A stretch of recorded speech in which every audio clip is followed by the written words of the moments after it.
I am she who is the blood rose, the walker of eternity, who penetrates all things seen and unseen with the uncompromising sight of the solar mind.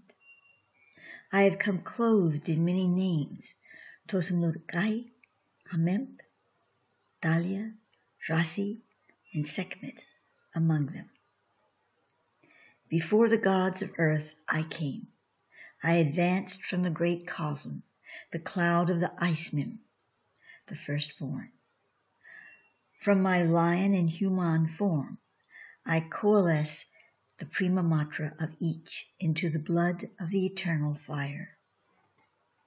I am both the wave and the rider of the wave, for I was formed within the mind and simultaneously without, in the realm of non-mind. Yea, in my chariot I am become sun, the Sol-Ra of perpetual creation. I am both the widow in the shadows and the lighted lady. I seek that which has been torn from my heart, and in doing so I stalk the desolate places. Yet to those who call me, I lift my lamp to the soul. Tehuti, or Thoth, has told me that he comes from the mouth of Sekhmet. He explains that Sekhmet is a later version of an ancient sacred archetype, one of the Icemen, the primordial archetypes through which the earth's beginning archetypal patterns were established. While all the Egyptian gods have archetypal patterns resonating from them, they are not solely archetypal. The Icemen have been entirely created through God presence merging with the very ancient otherworld sentient consciousness. For instance, Thoth Hermes, or Tehuti, is a highly evolved soul who incarnated as the being Tehuti, the master architect of the Great Pyramid. However, having been so empowered in his service, he is also an archetype or focus for the attunement to higher mind in the archetypal form of Thoth, Tehuti, Hermes, Mercury. On the other hand, Sekhmet has never been an ensouled being. She is a composition of sentient thought from many minds more ancient than the human mind may possibly comprehend in its limited view of time and the universe. Her later image was mutated, but her divine center remains. The Egyptians inherited their knowledge of her from Atlantis, who in turn received her from Lemuria or Mu. She has appeared to certain cultures independently as well. However, through each culture's lens, her form becomes mutable, with the consciousness giving her a portal to humanity. Her core essence is unchanged, but her outer form and persona is somewhat altered by the sentience that embraces her. The first most ancient Egyptian Sekhmet contains much of her original essence. The lion-human form comes from the lion-headed ones of Sirius, who gave Tosmulektai her final transformation before she merged with the earth. Unless otherwise stated in this article, Sekhmet refers to her as the most ancient form, synonymous with Tosmulektai. She also embodied the Babylonian Ishtar, who appears in the Bible as Ashtoreth, Anath, Asherah, Esther, the Queen of Heaven, and the goddess Kur, who is prevalent in many world religions.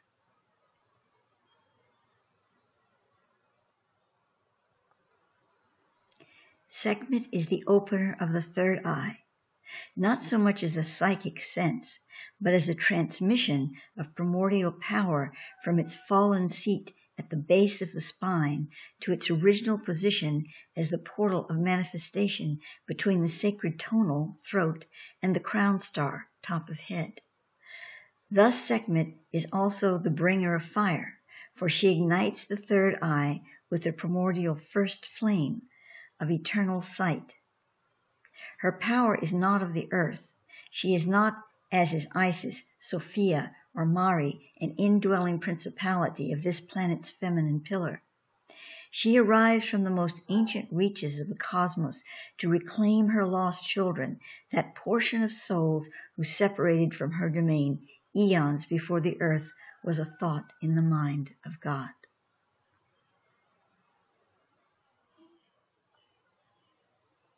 When Sekhmet appears in our lives, it is time for us to share away illusions of our mortality and of our place in the space of time.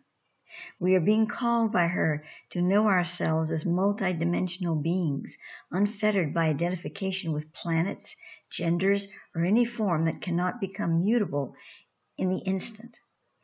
It is in this summoning that we find the mystery and fear that is collected about the image of Sekhmet.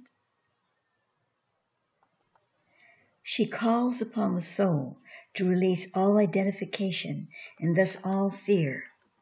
For to detach from identity requires a massive movement of faith in the essence of the spiritual orientation of the soul. Like a poultice, Sekhmet draws from us the contagion we hold in our identities with half-light memory. She demands that we see who we truly are with the full light spectrum of vision. To the ensouled human, nothing is more confrontational and threatening than this. To be summoned by Sekhmet into her initiation is nothing less than being asked to step into the void, the abyss. She challenges you in this act to know beyond a doubt from whence comes your true source of light, safety, and strength. Yet there is great compassion in Sekhmet for those who would be compassionate with themselves.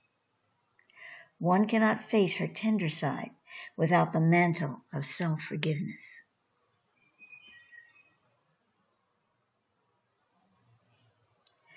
For those souls able to reach that deeply into their own hearts, Sekhmet becomes the lighted lady, whose lamp shines a loving presence into the human experience. This gentler side of Tosmelekai is evidenced by the ancient Egyptians more in the visage of Hathor, an aspect of Sekhmet. Tehuti, lord of the Akashic, master architect of the Temple of the Lion at Giza, was given his soul empowerment through Sekhmet long before his sojourn in this world. Tosmolekai's temples of initiation on earth are still intact on the inner planes, and before LP40, the ascension, will become fully active again with the physical plane of reality. Now, I wish to pause here for a moment because when I wrote this in 1996, I didn't have this information, but now I do, and that is that these temples reappearing before ascension, they will come within the pyramidus radius matrix. So we will be in that bridging zone in consciousness when these temples come to us again. And what exactly is meant by temples? In this sense, they may be in a form that is not recognizable as what they were in the past in any physical way, but the energy, the presence will be the same. Or perhaps they will be reconstructed. I honestly don't know. We need to be open to that, but their presence will be with us then. And certainly, if anything is in the future, it is also in the present, because we can tap into it. We can tap into the past, and we can tap into the future right here from the now moment, because, of course, all is one. And so to continue with the article, the geographical sites for her main temple of the past are 1. Near the Euphrates River in the Middle East, 2. Within what Thoth calls the Shasta Matrix of California, in this instance a portion near Donner Pass, 3. As yet to be located temple within the Mayan complex of Chichen Itza in the Yucatan. This temple was dedicated by Queen Amaluxcal to the white jaguar lady who is Tosmelekai. Then the 4th is on Easter Island. The 5th is in the Himalayas of Tibet. In the future, 3 additional Sekhmet temples, both etheric and physical, will be located as follows. 6 near the Dead Sea, 7 not far from Brisbane in Australia, 8 in the Sangre de Cristo mountain range of the San Luis Valley in Colorado. Within these temples of the etheric, and at times physical, the initiate comes upon Sekhmet as both the dweller on the threshold and the lighted lady.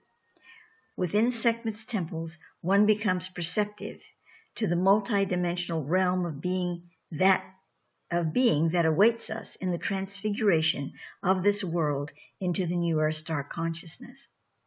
Each of these 8 temples, including those of both past and future together, presents a stage in the passage of the initiate into his/her new light body, which Thoth calls the pure gem body.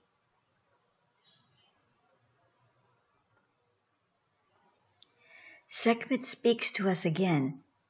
I am as one who arrives in darkness, shedding light unto the 8 fashions of totality, born of the eye of Ra, as it upholds the most holy temple of sacrament. Tosmulukai is a dynamic of creation. She arrives in darkness within that place of the void, and there she establishes her reign by shedding light, bringing forth enlightenment within 8 fashions of totality, or 8 archetypes of herself, which are aspects of her union with matter. These 8 aspects, then, are her points of interaction with the sacred seed inside the profane. These 8 forms are born of the eye of Ra as it upholds the most holy temple of sacrament. The eye of Ra, in this passage, is the divine portal between universes and is the creator of her 8 fashions or forms of expression in matter. Thus her role as an interdimensional initiator is revealed. The eye of Ra keeps the balance between these universes, this balance being a sacred moment or foci, which is the most holy temple of sacrament. I wish to comment now in the present when it talks about her being linked to matter. She's never been incarnated, but obviously if she's relating to us, she's linking to our matter beings, our incarnated beings in some way, in the physical earth as we understand physicality in some way. So although not incarnated as a person or through a person, she actually can become a mantle for a priestess or a person that was really highly initiated and able to sustain that energy for moments in time, not all the time, but so she needs a link to that matter realm to do this. Within the Egyptian Hall of Archetypes, Tosmulukai or Sekhmet's 8 forms are represented as: first is Neith, second Asheroth or Ishtar, third Akuru, fourth Hethert or Hathor, 5 Mat, 6 Bastet or Bast, and the sacred twins Shu and Tefnut. She guardians sacred records or archetypal light programs contained within the archetypes of Neteru, Bennu, Ra, Shen-Ur, Mehrut, Nefertum, Kefera, and Kemti. She creates through what the ancient Egyptians called the 8 primordials. From an even more ancient perspective, Tosmulukai herself is a primordial, for she is of the Ice-Mem, who are the universal primordials. However, the Egyptian primordials are representations of earth creation rather than universal. These sacred 8 are Nut, Nut, Hehut, Hihu, Kekuit, Kurth, Kekui, Kerhet. Now that's it. There's 8 of them. If you wish to study these archetypes listed above, we recommend getting a copy of the Book of Doors, Divination Deck by Anton Veggie and Allison Davidson. Now, in this next segment, I'm going to be going through all of the temples with you.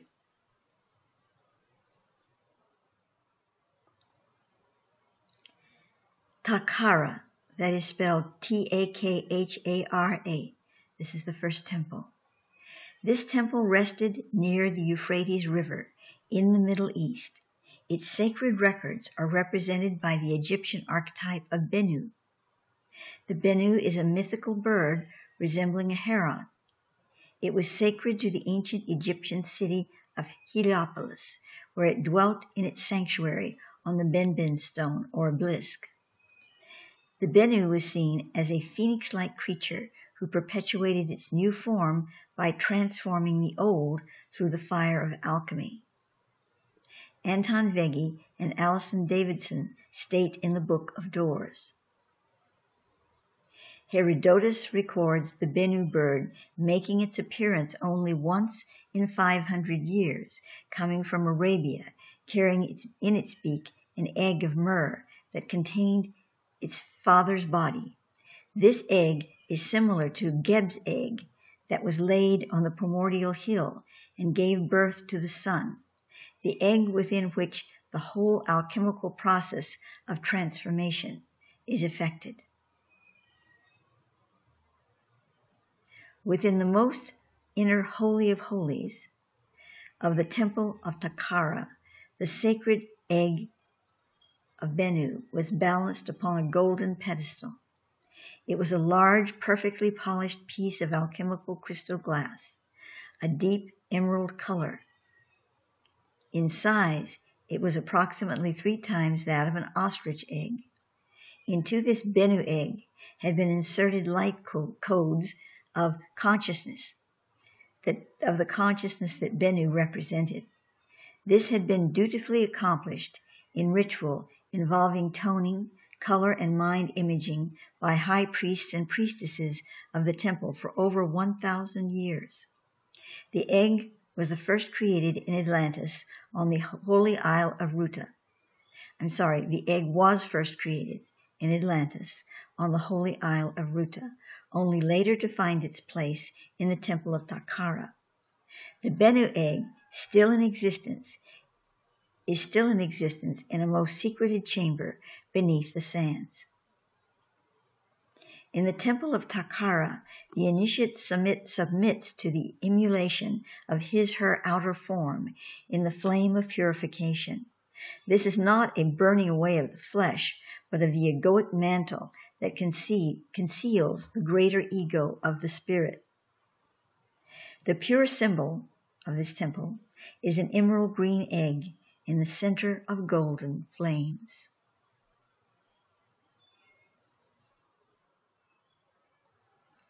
The second temple is Jaffa, located on Easter Island, or Rapa Nui.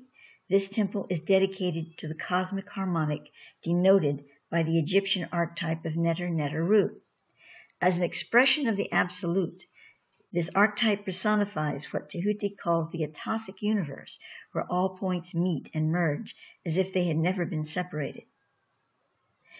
The Lemurian view of the Atosic was one of being out of time and space, complete in its own sovereignty of perfection and light. When one entered the expression of the Atosic state, she would have to first move through many different volatile thought streams, where complex image built into eternity.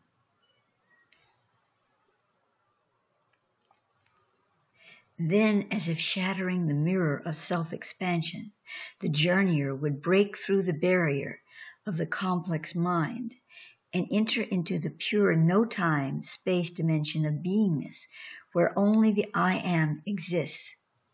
In outer world personification, the pattern of the Atosic universe, or Neter Neteru, unfolds through the sacred tree of universal life.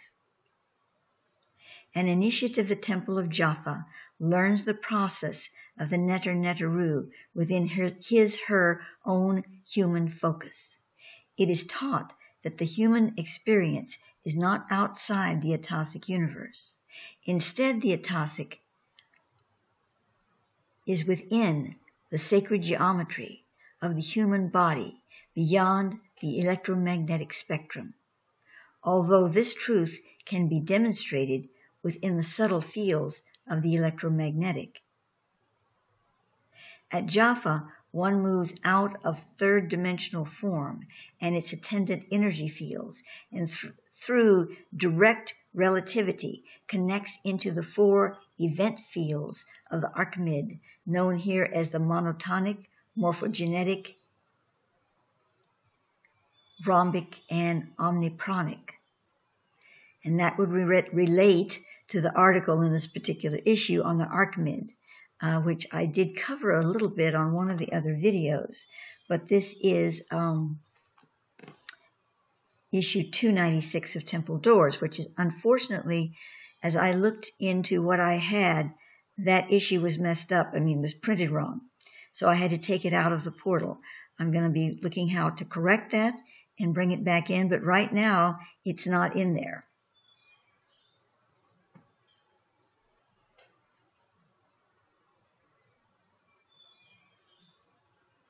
And so to continue, just to give the pure symbol of this particular temple of Jaffa, it is the tree of life.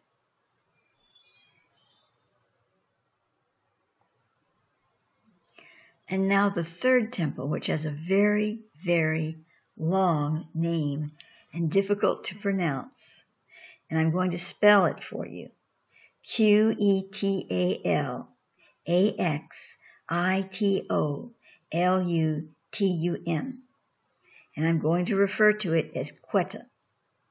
So the Temple of Kyi'Ra. Remnants of this Sekhmet temple are still within the rich green tangle of the Yucatan, not far from the uncovered portion of the Mayan Chichen Itza ruins. It was dedicated by Queen Amaluxal to the White Jaguar Lady, or Lady Dahlia, in eons past. Amaluxal created a palace temple for the Catwoman appearing to her in her visions, whom she called the White Jaguar Lady. It was only after an Egyptian named Three Hawk came from Egypt to Kyi'Ra with sacred star charts that the queen realized her Lady Dahlia to be one and the same as the lion-headed Sekhmet. With the help of Three Hawk, an initiative Sekhmet, Queen Amaluxal reformed her palace into a true initiatory temple of Sekhmet. I want to pause here and say that this particular information on this queen and her White Jaguar Lady, I received in a personal message those years ago, and I'm unable to find that personal message at this time. I would like more information on it, but at this point, this is really all I have to share with you on it.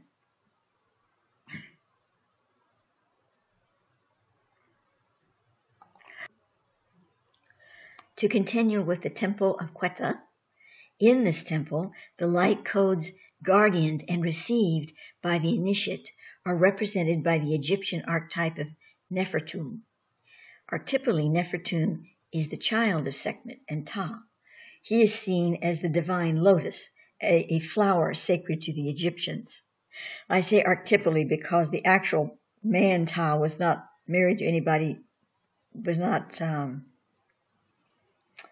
married to Sekhmet because Sekhmet wasn't there.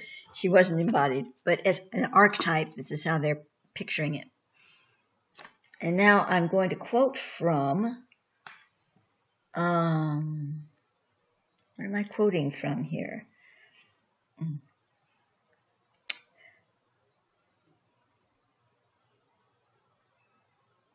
Oh, from the Book of Doors. Apologies, I didn't see that.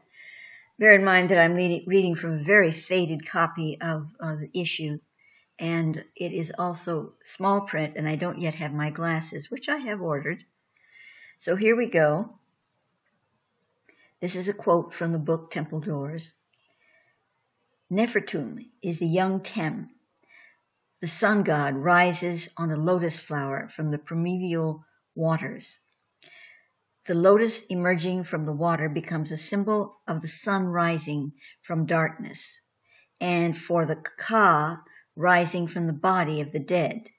In Memphis, the creative fire of Ptah, in conjunction with the female element, the living water of Sekhmet, brings forth Nefertum, just as the lotus plant sends its budding flower through the water to blossom in the full light of the sun. And as the blossoming lotus yields its perfume, so Nefertum is the quintessence, the purest essence distilled from fire and water. End of quote. Thoth says of Nefertum, it is the quickening of spirit as it finds itself free of matter. Yet as this enlightenment enfolds the spirit, it longs to share the song of flight with the matter child, and thus returns to embrace infant life and suckle it upon dreams of purity and light. In the temple of Sekhmet is dedicated to the light codes of Nefertum. The initiate was given direct experience of the freedom from the body, astral travel, into higher dimension of spirit form. She was then brought back into the matter body in a way that enhanced the soul's love of that form and desire to share it with the joy of flight. The pure symbol is a dove flying out of the mouth of a lion. So all of that is related to this Kyi'Ra temple that I am not saying the whole name of. The next temple is Hemhir-Letba. That is Hemhir, and then a dash or also apostrophe could be used. Letba. Atop the mountains of the Himalaya in Tibet, there is a tunnel cut in stone leading into a valley not accessible any other way. In this valley of the blue star is the Sekhmet temple of Hemhir-Letba. Of the 5 temples of Sekhmet within this grid, which we are profiling here, Hemhir-Letba is the only one that is still active on the physical plane. Well, we call it the physical plane because indeed it is. It's one of those dimensions. It's on the physical plane, but it's just slightly removed. So it's not another dimension completely, but it's just, it's nudged just a little bit to the side.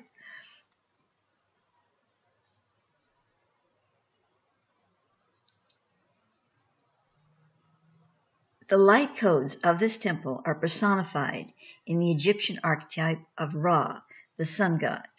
The Book of Doors describes Ra as, quote, the mystery of creation embodied, unquote. Authors Veggie and Davidson state that, quote, he is described as a cosmic principle, an abstract, impassive principle containing within itself all the possibilities that might take form and become manifest, unquote.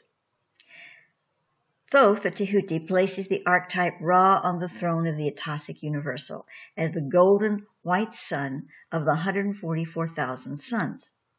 In this he means that the golden white sun, the embodiment of totality, which is defined in the complete harmonic of the 144,000 stars, composing what Thoth calls the divine body, or, oh boy, let's read this here, Yeshurata Komingi. Yesuarta, and then Kominghi. This divine body contains light codes for the complete temple of the human body, the Adam Kadmon.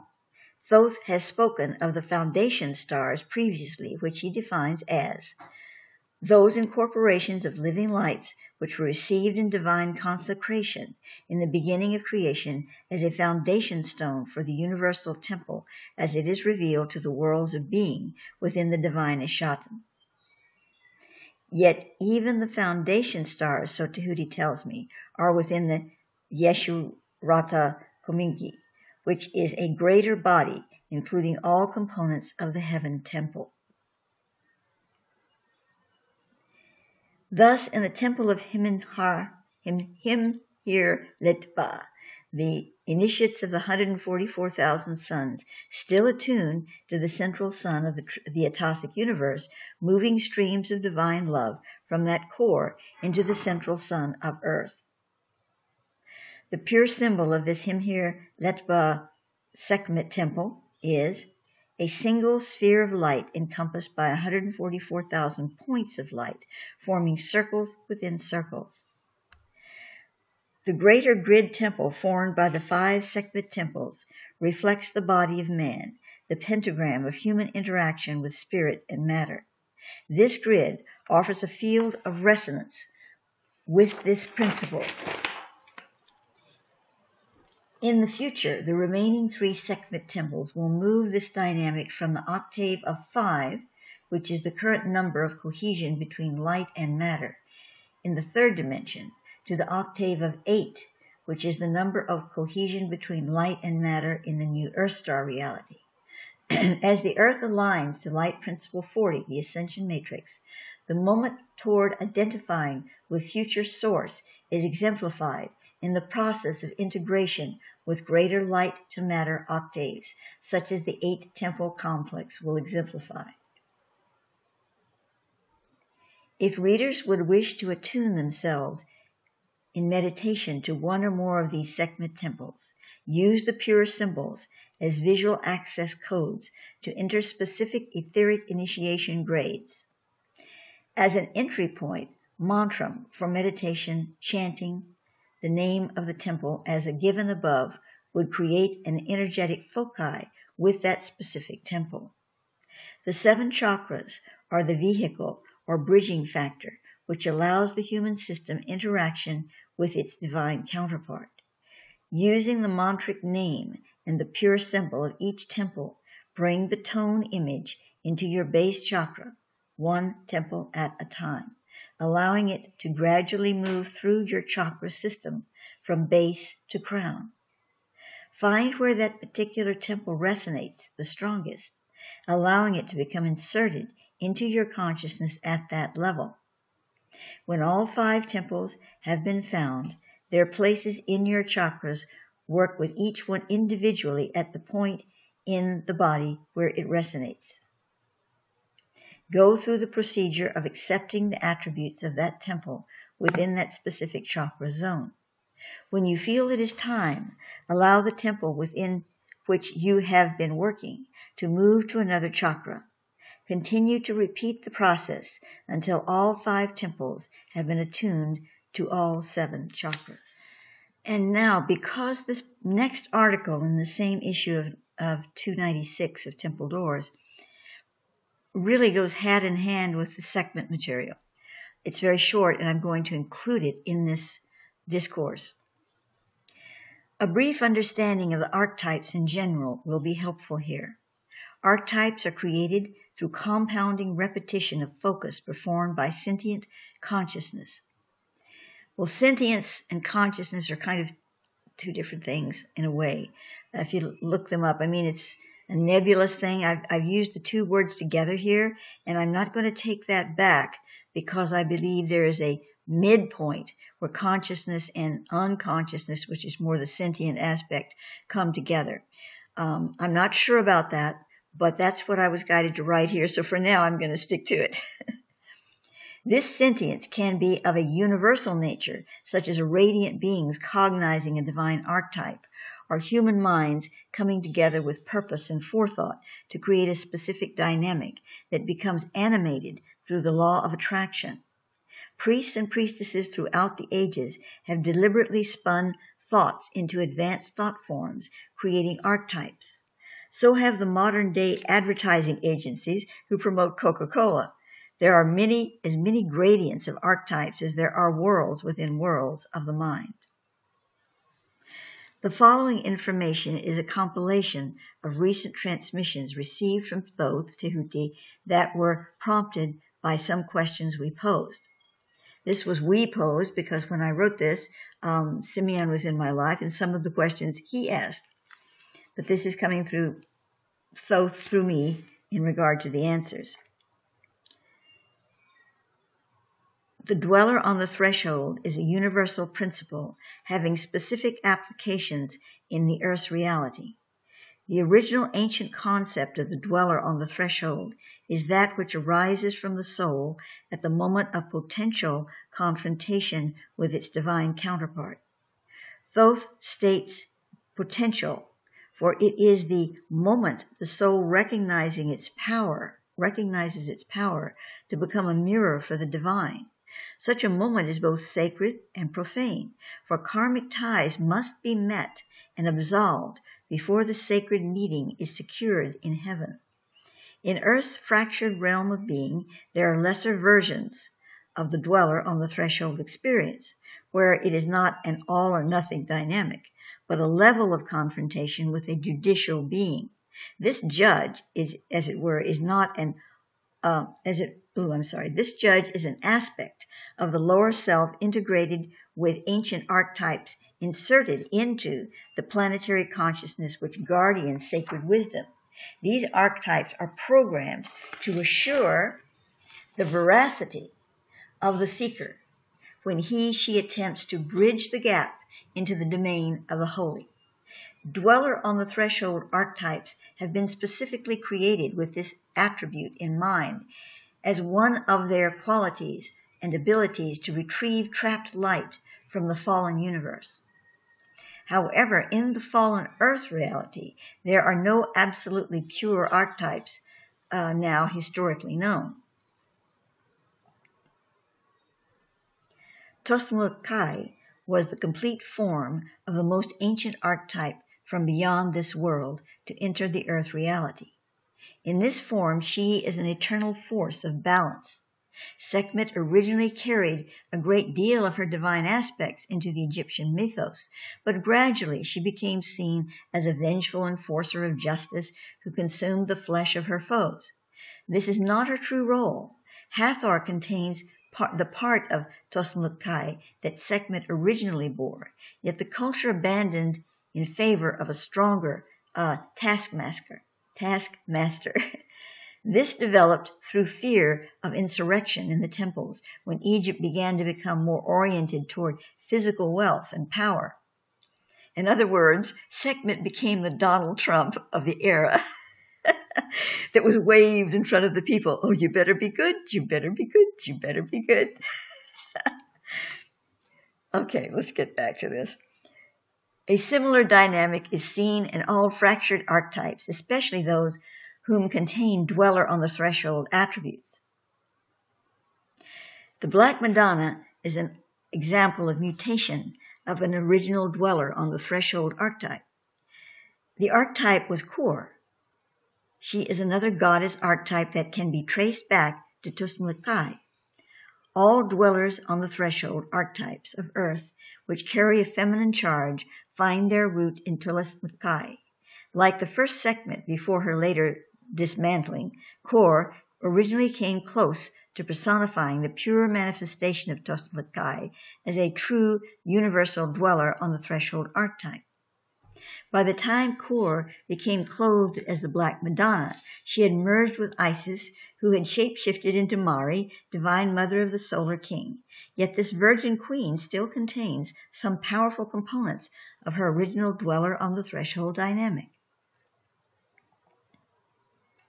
Masculine dweller on the threshold archetypes are also aspects of Tosmulkai, but much further mutated from the original source.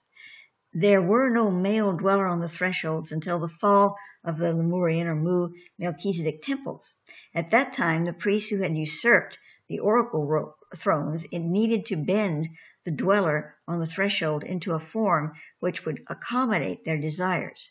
The masculine dweller on the threshold archetypes reflect the usurpation of power sources by fallen standards, and thus these male versions are more volatile and demanding in nature. In her later form, Sekhmet became more of a male pattern figure, even though she officially retained her feminine stature. Now, I'd like to interject here that we're not doing a put down on the male, the male energy here. We're talking about what transpired in the creation of these dwellers. And the reason the dwellers were intended to be female was not because they were superior, that the female was superior, but because the female had a particular role, an oracular role. Now, without the male, the divine swan knight, whatever you want to call it, male goddess-born being, without that male polarity, the goddess is dead in the water. I mean, she's flapping around like a little gooseling. She doesn't have her wings. So, in the earth. So it's so important to have that divine male archetype, but not as the dweller on the threshold, you see, because it's not intended to be there. And when you put it there, then you get a real, demanding archetype, because the male energy is intended to be demanding in its role, in its balanced role, demanding in the sense that it creates matter, it moves through matter, and it has to do so not in a negative demand, but in an urgency and a response to the needs of the female egg, and that's why that little sperm you see in the microscopes is really pounding along, man. It's determined. It's just powering on to get to that egg. It has to have that power to do it. And then only one little sperm winds up there. It's the same principle. So if you put the male energy into the dweller of the threshold, you have a real, if you'll pardon me, ball-busting experience. And you don't want that. You want that feminine power that can still be very strong, but it's embraced in a way that has the divine feminine aspect encircling it, encompassing it. So that is why we're talking here about, the male energy really shouldn't be dweller on the threshold. Not because it's inferior, but because that's not its role, its true role.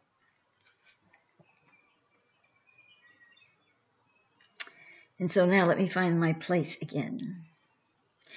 The dweller on the threshold's primary function is to relay to the beholder her own fear of worthiness to be coupled with the divine.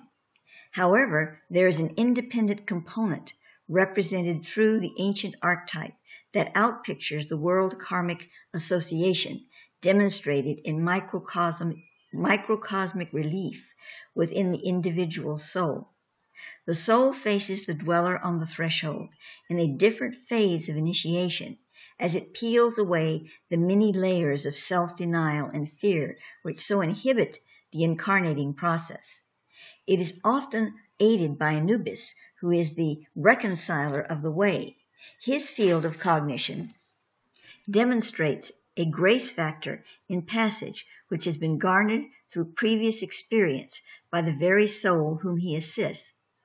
And so here you see a male engendered archetype in his true role, assisting the dweller. As the portal of the new Earth Star ascended reality approaches nearer, the dweller on the threshold archetype will move closer to its original source, to that which Tosmulukai represents. Yet she will retain her core aspect, K-O-R-E, also containing components of Isis and Mari, and the later Earth archetypes.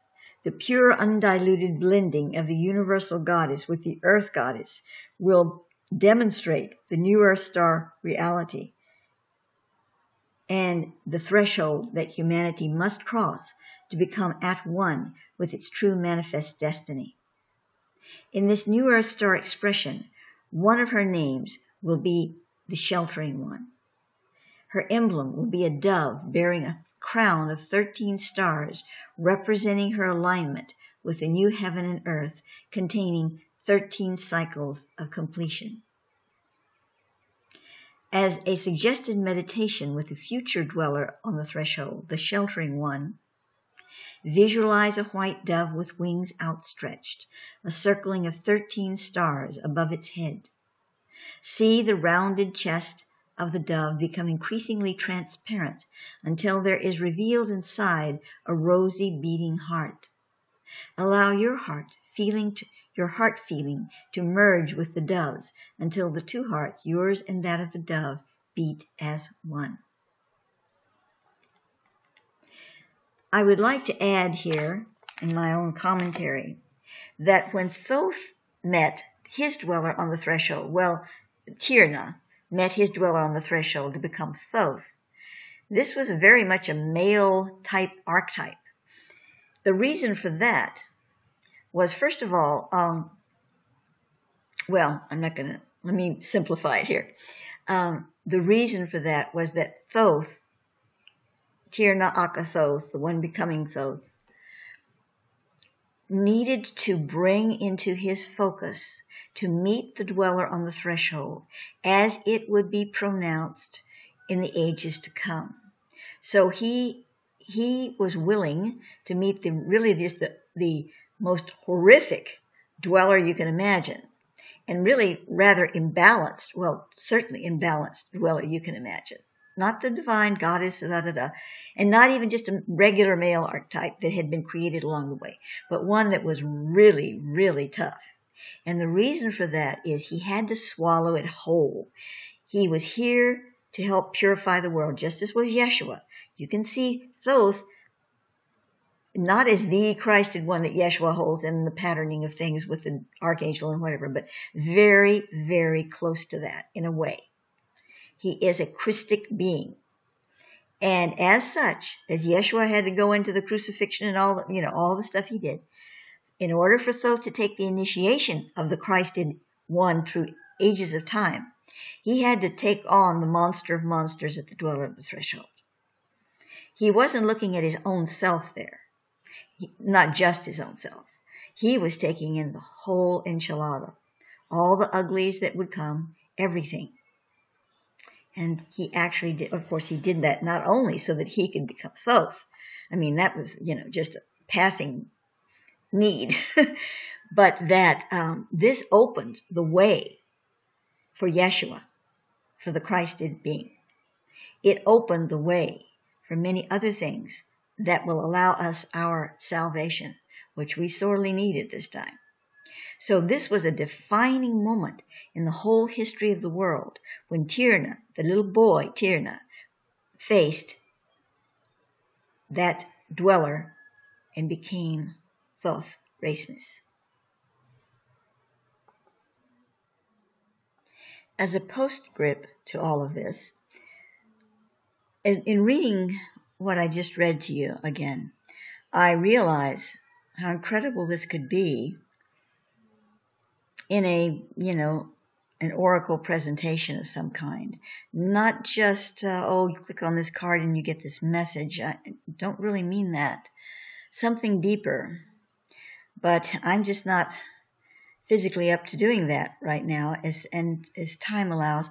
However, I'm going to be with that and see if there's a way I could do it that would be less strenuous and difficult for me in my current physical situation with my shoulders, and see how I could come about with something, because the visualizations could be so potent with all of this. I might do a briefer version of a video, activational video that is comparatively simple, but it would be a partner to this particular video I'm making now. So people would need to listen to this first, and then they could have the activational. I'll think about that. But right now what I'm going to do to give you a little more so that you can work with this, I'm going to say, first of all, if you really want to work with the pure symbols involved in the temples and all of that, you might want to listen to all of this through again and write down, take notes of each temple, and just like keynotes of it, make your own keynotes, make your own oracle deck, say keynotes, and listen to what was said there, and take little keynotes, and then what is the pure symbol. And if you worked with it that way, you could get it. I would give you a PDF file with the entire article, and certainly then you could also, portal members which are listening to this, can find it in the portal. But you see, I found out by researching this that particular issue had to be taken out of the portal because it didn't even have this in it. It had some other article that didn't even belong there. So whoever was transcribing at the time, which was several years ago, looked away and looked back again and got the wrong issue, I guess. But so it's not there. And I'm going to try to rectify that as well. But in the interim, that's what you might wish to do if you wish to take this further and use it in a meditational practice.